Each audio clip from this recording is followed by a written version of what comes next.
In this video, we're going to talk about specific heat capacity and go through some examples using specific heat capacity with calculations. So what we need to keep in mind is when thermal energy is transferred, that the temperature of an object will increase. And depending on the mass of the object and the material of the object, it tells us how much the temperature will increase given a specific amount of thermal energy. Specific heat capacity is a property of all materials, and it measures the amount of energy required to raise the temperature of 1 kilo by 1 degree Celsius or 1 Kelvin. Specific heat capacity has the symbol C, and the unit for it is joules per kilogram per Kelvin. This thermal energy equation is how we're going to solve problems. So Q is the thermal energy in joules, M is the mass in kilos, C is the specific heat capacity in joules per kilogram per degree Kelvin, and then delta T is the change in temperature in Kelvin. You can use degrees Celsius for this because the Kelvin and the Celsius scales are the same size, so a change in Kelvin is equal to a change in Celsius. One thing you want to know is if you're come across a specific heat capacity that doesn't use kilograms, or sometimes it can be given in kilojoules, so you got to watch the units for that, and we'll see that in a few of our examples coming up. First, we need to calculate the amount of energy required to raise the temperature of 1.5 kilos of water from 24 to 82, and the specific heat capacity is given to us.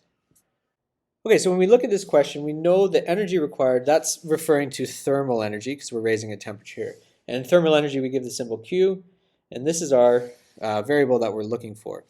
Mass we're given in kilos, so we can just write that.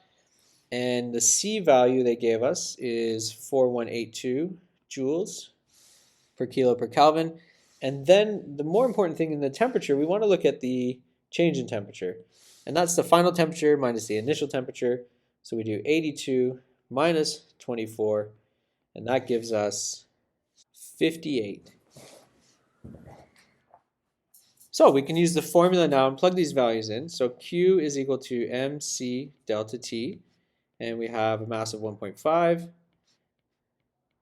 The C is 4182, and our change in temperature is 58 degrees.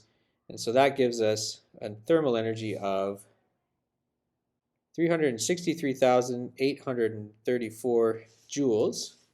Now, we're going to round this to the sig figs, and looks like we're given 2 sig figs, so we can say this is approximately 360,000 joules. So as you can see, it requires quite a bit of energy to raise the temperature of that much water. Okay, now we have a problem where we have 0.85 kilos of water at 55 degrees Celsius, and it loses 9,500 joules of heat. So we want to determine what is the new temperature if it loses that much energy.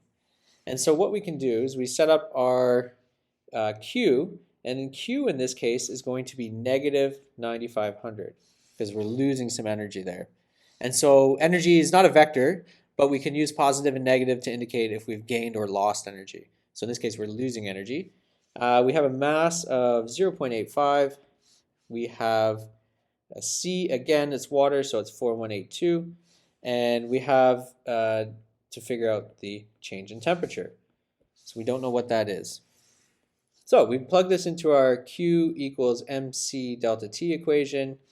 We have negative 9,500 is equal to 0.85 times 4182 delta T. So we'll divide this out, divide both sides by 0.85 and 4182, and we get that the change in temperature is negative 2.67. And so delta T is equal to T final minus T initial, and in this case we have negative 2.67 is equal to T final minus the 55, which is the T initial. And so this gives us a value of T final as 52.3. And so that is our final temperature there. And we can round that to 2 sig figs, so the final temperature in this case would be 52 degrees Celsius. So here we're given a kettle that operates at 1500 watts, and it takes 160 seconds to raise the temperature of some water from 24 to 96 degrees Celsius. And we want to determine how much water is in that kettle. And so what we've been given is power, and power is 1500 watts. The time is 160. Our change in temperature is the 96 minus 24, which is 72. The C is water again, so it's 4182, and the mass is the unknown we're looking for. Now, in terms of using the Q equals mc delta T equation, we're missing the Q part, and that's going to come from the power. So power, we also know, is the change in energy over time. And the change in energy is going to be the thermal energy, Q. So we're assuming all of the electric energy is going to be provided in heating up the water in this question. So what we can say is that the change in energy is 1500 watts times 160 seconds, and that'll tell us the change in energy, which will be used for our Q value, because that's the thermal energy given. So the energy is 240,000 joules.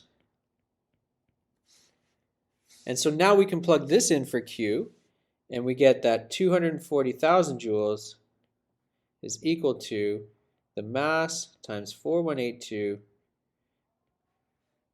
times 72, and we can solve for mass in this case. And we get a value of 0.797 kilograms, and we'll round that to 0.80.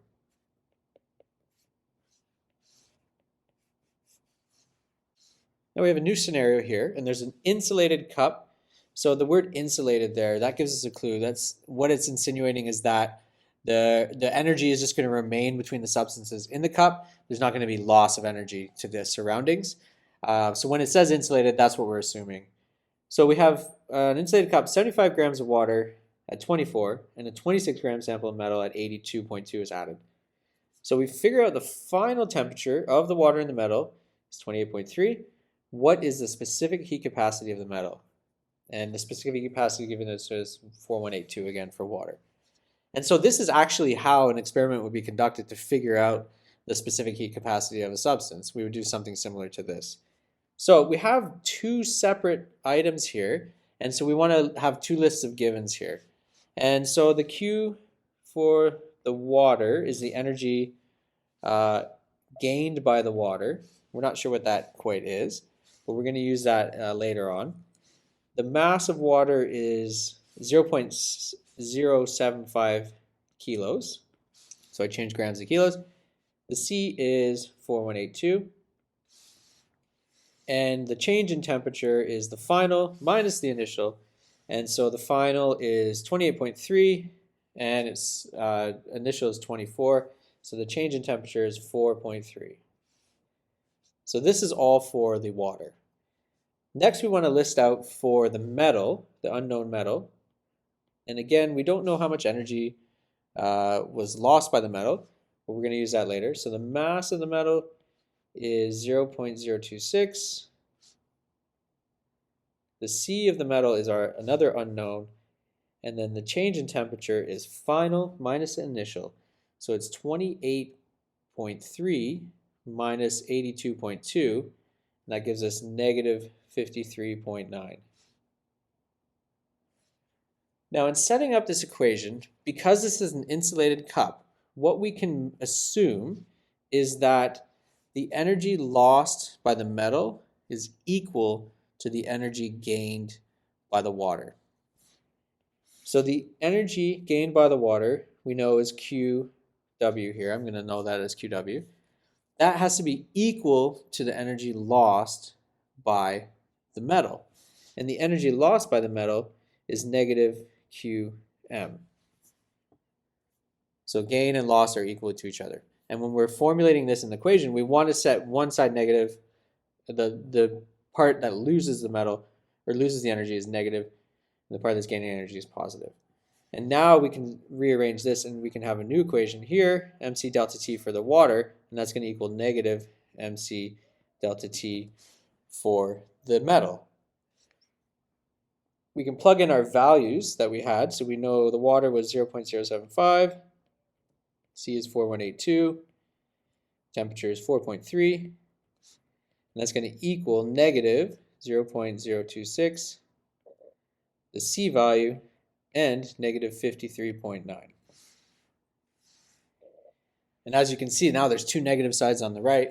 That would become positive, which is great because that would give us a positive value for our specific heat capacity of this metal, this unknown metal. And so now we'll multiply everything together and divide by everything on the right. And in the end, we end up with a C value of 962.4. And rounding that to significant figures, you see all of our values have 3. So I'm going to leave this as C is equal to 962 joules per kilogram per Kelvin. And so that is the specific heat capacity of our unknown metal. Another way we could experimentally determine the specific heat capacity of a liquid is by heating up the liquid and then determining it from a graph that looks something like this. So we have a 200 watt heating element, and it's heating up our substance, and the temperature is rising as it's heating it up. And we want to figure out what the specific heat capacity of this liquid is. Now what I'm going to do here is I'm going to take the equation, and I'm going to show you how the equation that we've been using relates to this particular graph. And so Q is our energy, and we have MC and delta T, change in temperature. So as we saw in some of the previous questions, when we're given power in terms of watts, we know that the energy, Q, is also power multiplied by time, because power is the rate of change of energy. And so this can help us here. So we can rewrite this as power times time is equal to MC delta T. And now I'm going to rearrange this a little bit more. I'm going to isolate delta T. I'm going to get delta T on its own. And so delta T, and you'll see why in a second, is power times time over mass times specific heat capacity. And I'm just going to rewrite it again one more time. So this is delta T, and we have power over mc T. Now there's a very specific reason why I wrote it like this. If you look here, delta T, that is the change in temperature. And that is, on this graph, the Y values. And if you look here, this time is on the x-axis. So what that tells us is that the variables in front here, these 3 variables here, this represents the slope of this graph, or the gradient. So if we can figure out the gradient of this graph, then we can set it equal to these variables, and ultimately we can solve for C. And so this is how the gradient is related to this. So the gradient of this graph, we can choose a few different points here. I'm going to choose this point here because I can read that quite easily, because that's 1030. And if I look this point, I can also see quite easily. This is 60, 60. And so the gradient formula, or the slope formula, it would give me 60 minus 30 over 60 minus 10, which would give me 0.6. And so now I know that 0.6 being the slope, the gradient, is equal to the power times the mass divided by specific heat capacity. Or I can have this C is equal to the power divided by 0.6 times the mass. So C is equal to 200 over 0.6 times 0.4. Just making sure that mass is in kilos. And I can solve for this. And I get 833.